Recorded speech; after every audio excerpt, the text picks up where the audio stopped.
दोस्तों, एक लड़की की शादी को मात्र 3 दिन बीते थे कि तीसरी रात को भागते हुए अपने ससुराल से अकेले ही अपने मायके आ जाती है और दहाड़े मार मार कर रोने लगती है। अब जैसे ही उसके माँ बाप उस लड़की की हालत देखते हैं तो उसकी हालत ऐसी थी कि उसे देखकर वो घबरा जाते हैं। जो कुछ रिश्तेदार अभी तक शादी से गए नहीं थे वो भी देखते हैं, वो भी घबरा जाते हैं और उससे इस तरीके से आने का कारण पूछते हैं। तो फिर वो जो बताती है उसे सुनकर लोगों के होश उड़ जाते हैं। अब दोस्तों, वो लड़की कहती है कि रात को गैर लोग उसके कमरे में आते हैं और उसी का वीडियो दिखाकर उसे ब्लैकमेल करते हैं। अब ये सुनने के बाद सारे लोग सन्न रह जाते हैं और उसके बाद तुरंत उसे लेकर पुलिस थाने पहुंचते हैं, जहां पर पूछताछ होती है। और जब जांच होती है तो और भी खतरनाक किस्सा सामने आता है। दोस्तों, एक बहुत ही सनसनीखेज कहानी है। क्या कुछ होता है, आइए जानते हैं पूरी कहानी इस वीडियो में। लेकिन वीडियो में आगे बढ़ने से पहले बस वही रिक्वेस्ट, वीडियो को लाइक कर दीजिए, चैनल को भी सब्सक्राइब कर लीजिए ताकि मेरा हौसला बढ़ता रहे। दोस्तों, ये कहानी है पश्चिम बंगाल की। एक लड़की जिसका नाम अदिति होता है, उसकी शादी फरवरी महीने में एक दिलीप दास नाम के लड़के से होती है। जब वो अपने ससुराल जाती है तो दोस्तों, सुहाग रात के दिन ही उसका पति बीमार हो जाता है। उसकी सास उससे कहती है कि बहू दरवाजा खोल के रखना। उसे ये बात बड़ी अजीब लगती है। वो सोचती है ये भी कहने वाली कोई बात है क्या, और उसके बाद वो अपने कमरे में सो जाती है। अपने पति का इंतजार करती है। इंतजार करते करते वो नहीं आता तो वो सो जाती है। लेकिन रात को 3 बजे, जैसा कि उसने कुंडी खोल कर सोई थी, रात को 3 बजे उसे अपने बिस्तर पे कुछ हरकत महसूस होने लगती है। वो सोचती है कि शायद पति आया होगा। लाइट बंद थी इसीलिए कुछ दिखाई नहीं दे रहा था। तो वो कहती है कि मुझे नींद आ रही है, सोने दो। लेकिन सिर्फ इतना ही कहती है, उसके बाद वो कुछ नहीं कहती। ना ही उसका विरोध करती है और ना ही अगला मान ही रहा था।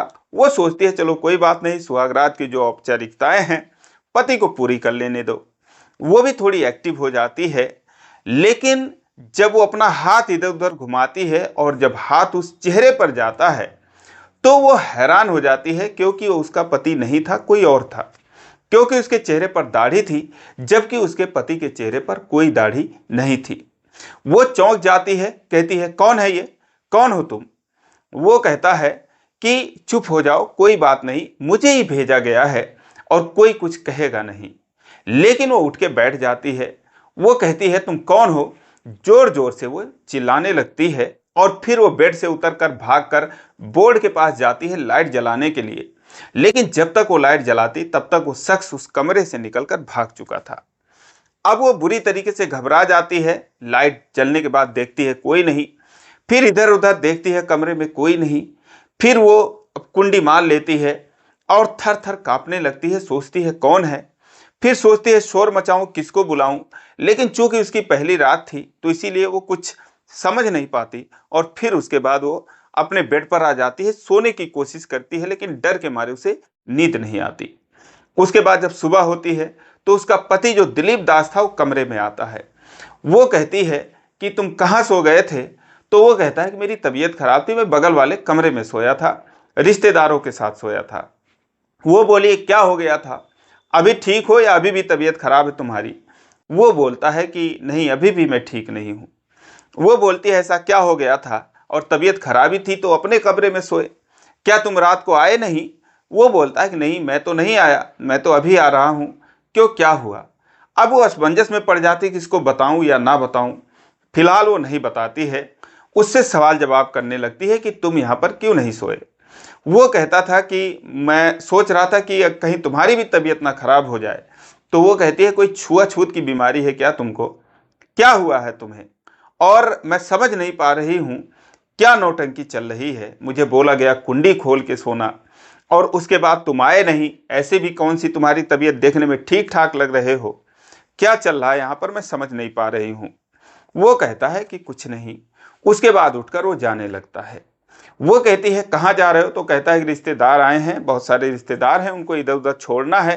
तो अपनी उसकी कोई बहन थी या बुआ थी, उनको वो छोड़ने के लिए बाइक से कहीं जा रहा था। उठ के फिलहाल वो चला जाता है। दिन भर वो बिजी रहता है। सारा दिन कमरे में कई लोग आए गए। उसने नाश्ता किया, खाना खाया, कई लोग उसका मुंह भी देखने आए।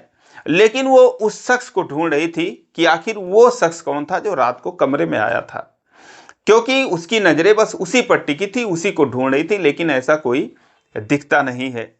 अब सारा दिन फिलहाल ऐसे ही निकल गया, लेकिन जब दूसरे दिन वैसा हुआ कि दिलीप दास कहीं और सोने के लिए गया, तो फिर अदिति जो है उसके सब्र का बांध टूट जाता है।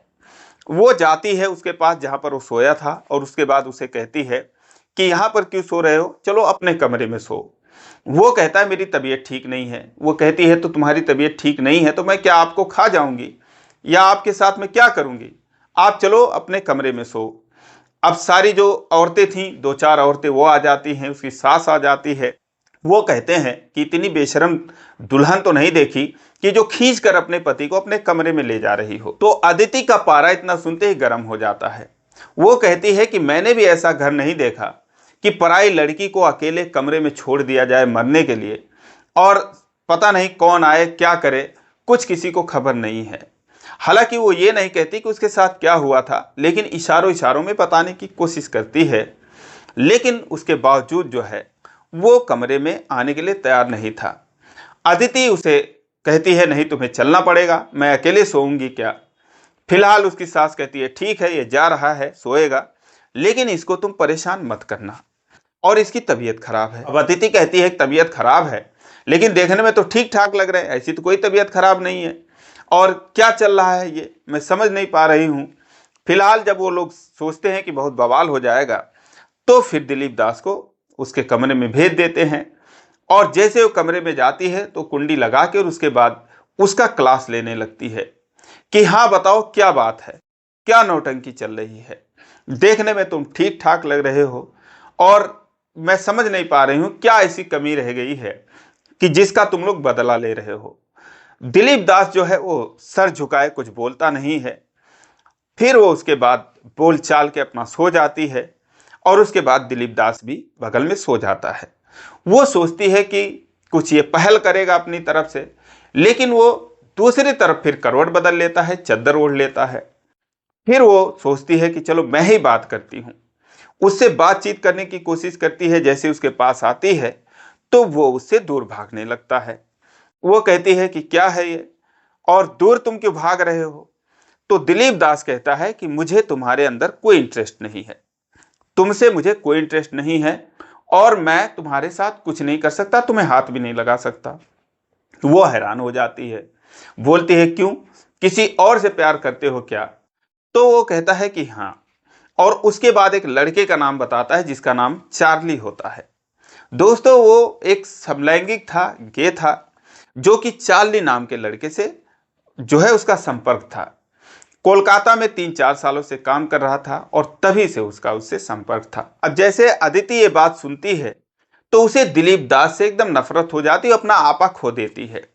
वो कहती है क्या बकवास कर रहे हो तुम, लेकिन वो कहता है कि मैं जो कह रहा हूं मैं ठीक कह रहा हूं, और तुम्हारा भी अगर कोई बॉयफ्रेंड है या कोई और है तो तुम मुझसे रिलेशन अपना बना सकती हो, मुझे कोई दिक्कत नहीं है, या यहां भी तुम जिससे मर्जी अपना रिलेशन बना सकती हो, मैं तुम्हें कुछ नहीं कहूंगा, तुम अपनी जिंदगी जीने के लिए आजाद हो, यहां तुम्हें सारी सुख सुविधाएं मिलेंगी, मैं तुम्हें रुपया पैसा सब कुछ देता रहूंगा, लेकिन मैं किसी और का हूं, मेरा कोई और पार्टनर है।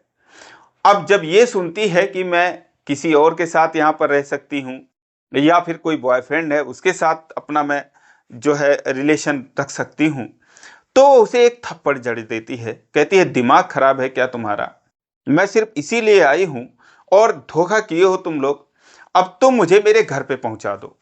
दिलीप दास जो है कुछ बोलता नहीं है, लेकिन वो पूरी तरीके से हंगामा खड़ी कर देती है, वो जोर जोर से चिल्लाने लगती है।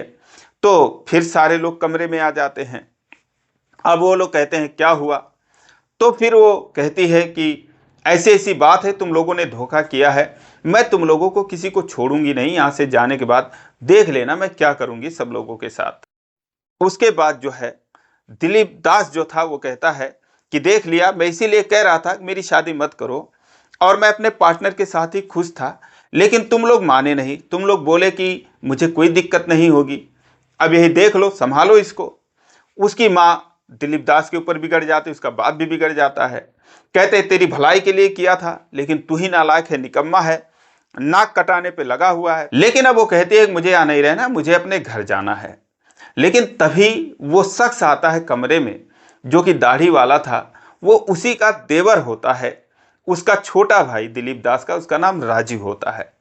वो उसे देखती है तो देखते ही समझ जाती है, उसके मन में पहले से ही शंका था कि यही होगा, लेकिन फिर जैसे उसको देखती है तो समझ जाती है कि ये वही है। अब सबके सामने वो बोल देना चाहती थी कि ये आया था और ऐसी ऐसी हरकतें कर रहा था, लेकिन फिलहाल वो कुछ बोलती नहीं है। वो सोचती है कि देखो इन लोगों के दिमाग में चल क्या रहा है। जैसे ही वो आता है राजू, वैसे ही सारे लोग कमरे से चले जाते हैं। वहां से दिलीप दास भी चला जाता है। फिर राजू जो है बिना बताए उसके बगल में बैठ जाता है। वो कहता है भाभी देखो ऐसा है कि इनकी कहानी कुछ अलग है और तुम टेंशन मत लो, मैं हूं, सब लोग राजी हैं और मैं जो है तुम्हें अपने पास रखूंगा, तुम मुझसे रिश्ता रखो और हम दोनों पति पत्नी की तरह रहेंगे। अब अदिति ये बात सुन के और हैरान हो जाती है। वो उससे कहती है तुम ही आए थे क्या कमरे में कल? तो वो हंसने लगा, बोला हाँ मैं ही आया था, लेकिन तुम चिल्लाने लगी तो मैं भाग गया। वो बोला क्यों आए थे? फिर वो सारी कहानी बताता है, जिसके मुताबिक जो दिलीप दास था 3-4 सालों से उसका चार्ली से संपर्क था। उसने अपने परिवार वालों को साफ मना कर दिया था कि मैं शादी नहीं करूंगा, मेरा पार्टनर है। लेकिन परिवार वाले बहुत ज़्यादा दबाव उस पर डालते हैं तो वो शादी के लिए तैयार हो जाता है। लेकिन जब शादी की डेट पड़ गई, शादी एकदम नज़दीक आ गई, 2-3 दिन शादी में रह गए, तो फिर चार्ली आ जाता है और उसके बाद आकर वो वहाँ पर ड्रामा करने लगता है। वो कहता है शादी करेगा तो मैं ऐसा कर लूंगा, वैसा कर लूंगा, ये करूंगा, वो करूंगा। अब दिलीप दास जिसके साथ जबरदस्ती करके शादी तो हो रही थी, जब वो चार्ली को इस तरीके से देखता है तो वो सीधा मुकर जाता है, कहता है मुझे शादी नहीं करनी। लेकिन शादी जो है एकदम 2 ही 3 दिन बचे थे, तो ये लोग सोचते हैं चलो ठीक है शादी करके लाते हैं, उसके बाद जो होगा वो देखा जाएगा, क्या पता दिलीप दास जो है वो सुधर ही जाए। लेकिन जब शादी करके लाते हैं तो दिलीप दास में कोई परिवर्तन नहीं आता, वो जो है वैसे के वैसे ही रहता है। फिर सारे लोग कहते हैं कि किसी तरीके से राजू के साथ इसको सेट कर दो और मामला सेट हो जाएगा। तो ये कहानी राजू उसको बताता है। अब वो सोचती है कि ये लोग इतने गिरे मानसिकता के लोग हैं, वो सोचते हैं इन लोगों के चंगुल से कैसे निकला जाए। फिर वो राजू से कहती है कि चलो ठीक है, अगर ऐसी बात है तो मुझे 1 दिन का मौका दो, 1-2 दिन का मौका दो, मैं अपने परिवार वालों से पूछ लूँगी और मुझे जो है कोई फ़ोन दे दो, मैं उनसे बात करके और उसके बाद फिर मैं आप लोगों को बताऊँगी। क्योंकि उसके पास फ़ोन था नहीं, तो अब ये लोग उसे फ़ोन भी नहीं दे रहे थे। उसके बाद कहते हैं ठीक है कल तुम्हारी बात करवा देंगे। और उसके बाद राजू जो है वो वहीं पर सोने लगता है। वो कहती है कि यहाँ पर क्यों सो रहे हो? बोलता है क्योंकि अब बात हो गई, मैं तो यहीं पर रहूँगा। वो कहती है कि नहीं, अभी मैंने कहा मैं परिवार वाले से पूछ लेती हूँ और उसके बाद फिर कोई मैं फैसला लूँगी, तो इसीलिए तुम बाहर जाओ। वो उसे जाना तो नहीं चाह रहा था, लेकिन ज़बरदस्ती वहाँ से निकाल देती है। वो कमरे से बाहर आ जाता है। उसके बाद वो कुंडी लगा के अपना सो जाती है। लेकिन जब अगला दिन हुआ तो सुबह सुबह जो दिलीप दास था अपने परिवार वालों को अपना फैसला सुना देता है कि मैं जा रहा हूँ चार्ली के पास और मुझे यहाँ पर रहना ही नहीं है। वो दोस्तों चला जाता है, उसे कोई रोक नहीं पाता है।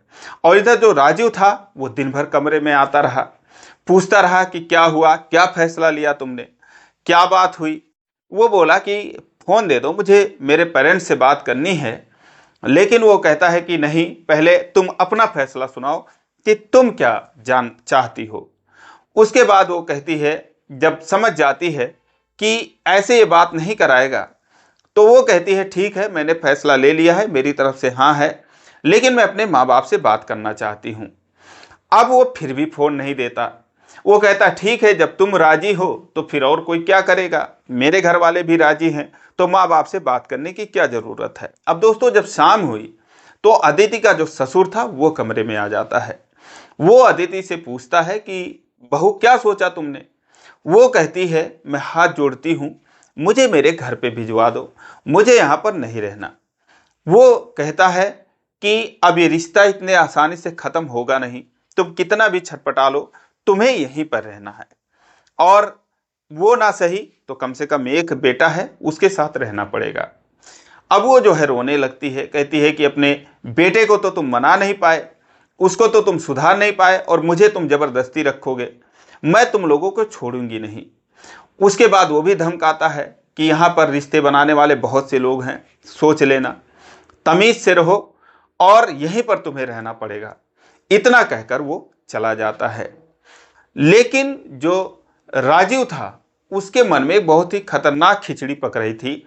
उसकी प्लानिंग वो सुबह से ही कर रखा था, जिसके तहत जब वो जाती है नहाने के लिए बाथरूम में तो एक कैमरा लगा देता है, उसका वीडियो रिकॉर्ड कर लेता है और फिर उसके बाद वो शाम को पूरी तैयारी करके परफ्यूम वगैरह मार के कमरे में आता है, बेड पर बैठ जाता है, कुंडी भी लगा देता है।